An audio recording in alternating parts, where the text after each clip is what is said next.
भारत जोड़ो न्याय यात्रा शुरू करी वो कहीं से भी कर सकते थे, लेकिन उन्होंने मणिपुर से शुरू करी।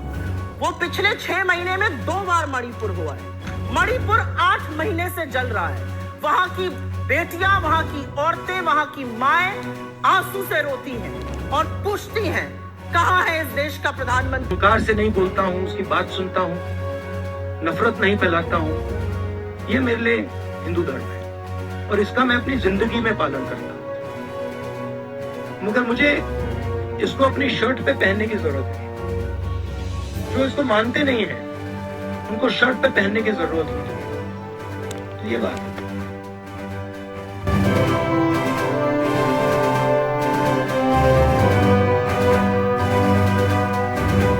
दोस्तों नमस्कार। जहां एक तरफ राहुल गांधी हिम्मत न हार, बस उस तर्ज पर चलते जा रहे हैं। अगर राहुल गांधी की भारत जोड़ो यात्रा को देखें तो बस इस तरह से देख सकते हैं कि जिस तरह से पृथ्वीराज चौहान से हारने के बाद एक सम्राट ने मकड़ी को जाला बनते हुए देखा, 7वीं बार जब चढ़ाई की तो वो कामयाब हो गया। जी हां, बात कर रहा हूं कुछ उसी से लगी हुई और राहुल गांधी से लगी हुई। राहुल गांधी वो मोहरा है जो एक गाना याद आता है फकीरा का, हिम्मत न हार, चल फकीरा चल, अकेला चल। और यही बात राहुल गांधी को खास बना देती है। राहुल गांधी खास बनते चले जाते हैं और कांग्रेस के नेता कुछ दूर हट करके अपनी पहचान बनाते हुए चले जाते हैं। लेकिन यहां बात तो यह है कि राहुल गांधी ने एक बार फिर मणिपुर से यात्रा शुरू की है। मणिपुर से राहुल गांधी ने जो यात्रा शुरू की है वो कितनी कामयाब होगी और जिन लोकसभा सीटों से गुजरेगी उन पर कितनी कामयाबी कांग्रेस को मिलेगी, ये देखने वाली बात होगी। और साथ में देखने वाली बात यह भी होगी कि इंडिया गठबंधन में मिलजुल बैठेगा कि नहीं, या राहुल गांधी की इस यात्रा के बाद कांग्रेस अपना दृष्टिकोण और जो जिस तरह की बेइज्जतियां क्षेत्रीय दलों के द्वारा कांग्रेस की जा रही हैं उससे कुछ सीख लेगी।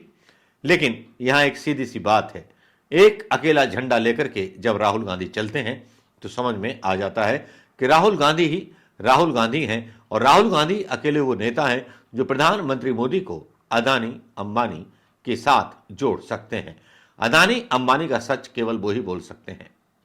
हालांकि महाराष्ट्र की सीटों पर, दिल्ली की सीटों पर सहमति बनती हुई नजर आ रही है। उधर नीतीश कुमार संयोजक बनने को तैयार नहीं। बिल्ली के गले में घंटी कौन बांधे, और यही कामयाबी है प्रधानमंत्री मोदी की। वो जानते हैं कि जिन जिन दलों ने कांग्रेस विरोधी पार्टी मतलब कांग्रेस विरोधी राजनीति की हो, वो दल अगर कांग्रेस के साथ आएंगे तो अपना जनाधार खो देंगे। जैसा कि स्पष्ट रूप से मायावती का भी बयान आया था, वो भी आपने सुना होगा। मायावती ने कहा कि हम अकेले चुनाव लड़ेंगे। जरा कल्पना कीजिए उस क्षेत्रीय दल की जिसके साथ कभी कांग्रेस ने गठबंधन किया था और मायावती को वो पहचान दिलवाई जो उनको राष्ट्रीय पहचान तक ले गई। ये पहली भूल कांग्रेस की थी जो मायावती के साथ उन्होंने गठबंधन करके उनका कद इतना बड़ा कर दिया कि उत्तर प्रदेश की मुख्यमंत्री तक बना दिया। ये कांग्रेस की ही भूल थी कि उन्होंने अपना पूरा दलित वोट बैंक ट्रांसफर कर दिया मायावती के नाम पर। तब के कौन सलाहकार थे, कौन नहीं थे, ये आप भी जानते हैं, मैं भी जानता हूं। गुलाम नबी आजाद उस समय मौजूद थे, जो गुलाम नबी आजाद पद के चक्कर में कांग्रेस को छोड़कर आज मोदी जी के साथ गलवैयां कर रहे हैं। राहुल गांधी भारत जोड़ो यात्रा तो कर रहे हैं और निस्वार्थ भाव से देश के लोगों को जगाने का जो काम कर रहे हैं वो केवल एक गांधी ही कर सकता है। वो गांधी ही थे जिनको कर्म किए जा फल की चिंता मत कर ए इंसान, जो गीता के बोलों पर चलते थे। ये वही गांधी है जो आज भी राहुल गांधी के अंश में जिंदा है। जी हां, यूं तो लोग राम जन्मभूमि की आड़ में अपनी राजनीति को साधने में लगे हुए हैं, लेकिन आप बताइए कि राहुल गांधी को जब प्रधानमंत्री नहीं बनना तो उसको क्या पड़ी है कि इतनी बड़ी यात्रा करे देश को जोड़ने के लिए। राहुल गांधी का एक बयान और चर्चित होता है जिसमें कहता है कि मेरा धर्म, यह नहीं कहता कि मैं अपनी शर्ट पहन करके अपनी पहचान बताऊं। लेकिन राहुल गांधी बिल्कुल श्योर हैं इस बात को लेकर के कि देश के कुछ लोग होंगे जो उनको जानेंगे, उनको पहचानेंगे। मणिपुर से जब यात्रा शुरू करते हैं, मणिपुर में कितनी सीट है? 1 या 2 लोकसभा की। और नागालैंड में कितनी सीट है? 1 या 2। बस वहां से शुरू होती है यात्रा राहुल गांधी की।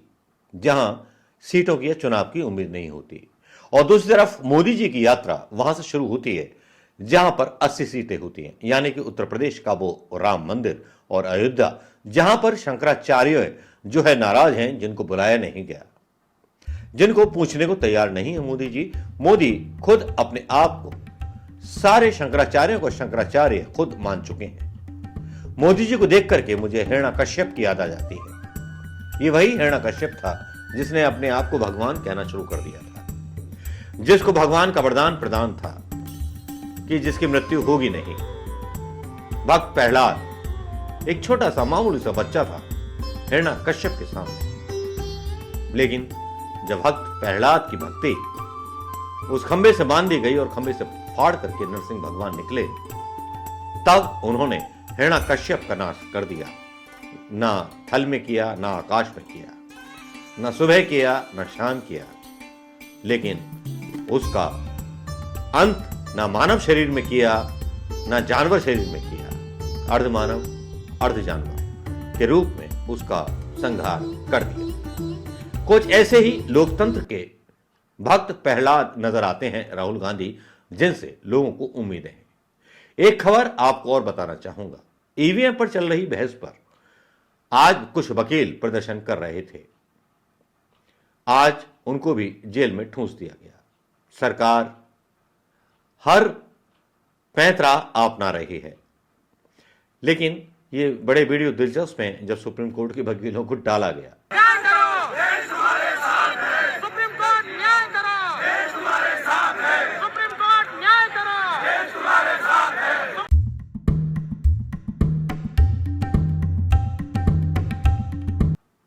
ये दृश्य आपने देख लिए होंगे दोस्तों, और इन दृश्यों को देखने के बाद आपको याद आती होगी वो इमरजेंसी।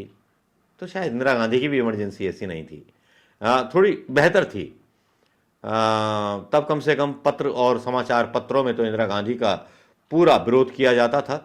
लेकिन मजा देखिए, जो लोग मतलब चोरी के खिलाफ लड़ने की बात करते हैं, बेईमानी के खिलाफ लड़ने की बात करते हैं, भ्रष्टाचार के खिलाफ लड़ने की बात करते हैं, वही अपना बृहद भ्रष्टाचार करने के लिए उन लोगों के ऊपर रख देते हैं जो लोग उनकी प्रशंसा और उनकी गाथाएं गाने में लग जाते हैं। क्या आपने किसी भी मीडिया चैनल पर राहुल गांधी के बारे में न्यूज देखी कि राहुल गांधी की यात्रा का उद्देश्य क्या है? क्या किसी ने आपको पूरा वर्णन किया, उसका आकलन किया कि राहुल गांधी क्यों है यात्रा पर और ईवीएम की यात्रा क्यों निकल रही है? शायद ये सवाल काफी अनसुने से हो जाएंगे। राहुल गांधी ने पहले भी यात्रा की और उस यात्रा के बाद विधानसभा चुनाव हारे तीनों स्टेट्स में। लेकिन इतना तो तय है कि कांग्रेस में कुछ नेता ऐसे हैं कि जो राहुल गांधी को कभी भी प्रधानमंत्री के पद पर देखना नहीं चाहेंगे, इसीलिए वो घूंटी लेकर के आए इंडिया गठबंधन की। लेकिन यहां मैं आपको साफ तौर पर बता दूं कि जिस तरह से अदूरदर्शी निर्णय लिए जा रहे हैं वो घातक सिद्ध होंगे कांग्रेस के लिए। राहुल गांधी का मोटिव राहुल गांधी के समर्थकों की समझ में आता है, लेकिन राहुल गांधी जब बोलते हैं मैं प्रधानमंत्री का उम्मीदवार नहीं, तब राहुल गांधी के समर्थकों का मनोबल गिर जाता है। कैसी है ये बेकरारी, बेचैनी, इसको अब क्या बोलिएगा। राहुल गांधी की जिद है तो फिर जिद है, वो शख्स हिंदुस्तान का। गांधी जी भी तो प्रधानमंत्री नहीं बने थे, उन्होंने भी तो मनोनीत किया था। एक ऐसे नेता, युवा नेता जिसका कद बराबर बड़ा होता चला जा रहा है, और प्रधानमंत्री मोदी बौने से नजर आते हैं राहुल गांधी के सामने। जहां राहुल गांधी अपनी कर्म भूमि बनाते हैं भारत न्याय यात्रा, भारत जोड़ो यात्रा को, वहीं प्रधानमंत्री मोदी राम मंदिर के निर्माण अभी पूरा नहीं हुआ है, उससे पहले राम मंदिर की नींव रख करके 80 वोट और हिंदी भाषी क्षेत्रों की लोकसभा वोटों पर अपनी नजरें गड़ाए बैठे हैं। राहुल गांधी कहते हैं कि शर्ट धर्म की पहचान नहीं होती, संस्कार और आचार विचार धर्म की पहचान होते हैं। आपको पता होगा कितने आरोप प्रधानमंत्री मोदी जी पर लगे। राफेल का मामला हो, अदानी के साथ सांठगांठ हो, क्या किसी मीडिया ने आपको दिखाया? खबरदार, होशियार, ये खबरें आपको न दिखाई जाएंगी, आपको न बताई जाएंगी, क्योंकि हिंदुस्तान का राजा बस वही है, अंधेर नगरी चौपट राजा। सवा सवा क्या होता है समझ जाइएगा दोस्तों। नमस्कार, जय हिंद।